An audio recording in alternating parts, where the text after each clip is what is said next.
गर्दीच्या ठिकाणी फिरण्यापेक्षा अशा ठिकाणी फिरा जिथं पर्यटकांची वगैरे गर्दी कमी असते मित्रांनो. माझ्या पाठीमागं तुम्हाला दिसत असेल काय जबरदस्त सीन आहे ना राव.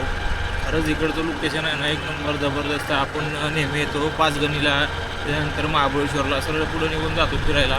पण पाचगणी आणि महाबळेश्वरच्या जे जवळपासची जी गाव आहे ती ना, तिथलं वातावरण, परत तिथं असणारी स्ट्रॉबेरीची शेती, आणि विशेष म्हणजे तिथं जेवढे पण असणारे जे पॉईंट आहेत का, जे बऱ्यापैकी पर्यटकांना माहिती नसतात, आणि त्याच्यामुळे तिथं आहे ना जास्त गर्दी पण नसती.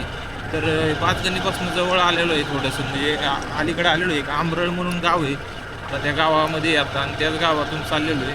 अतिशय कमी लोकसंख्येचं असणारं गाव, आणि फक्त जे त्या गावाच्या व्ह्यूच आहे का नाही, हे फक्त तुम्हाला नजारा देतो कसं काय ते गाडी येतो साईडला.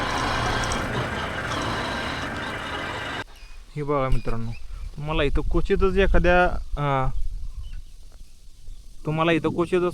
वाहनाचा आवाज येईल. नाहीतर इथं काय वाहनाचा वगैरे काय आवाज नाही, तर फक्त शांत आहे. समोर दिसते सगळे सह्याद्रीची डोंगर रांग आहे, आणि हे बघा कसं काय व्ह्यू, एकदम खतरनाक ना. लय भारी वाटतंय राव, जबरदस्त एक मस्त असा व्ह्यू आहे मित्रांनो. कधी आलात तर इकडे एकदा नक्की येऊन जावं. लय भारी व्ह्यू आहे इकडचं. आणि गर्दीच्या ठिकाणी फिरण्यापेक्षा अशा ठिकाणी फिरा जिथं पर्यटकांची वगैरे गर्दी कमी असते मित्रांनो. चला फॉलो करून घ्या, यूट्यूबला बघत असाल सबस्क्राईब करून घ्या चॅनलला. चला मित्रांनो, नेक्स्ट व्हिडिओमध्ये भेटूया.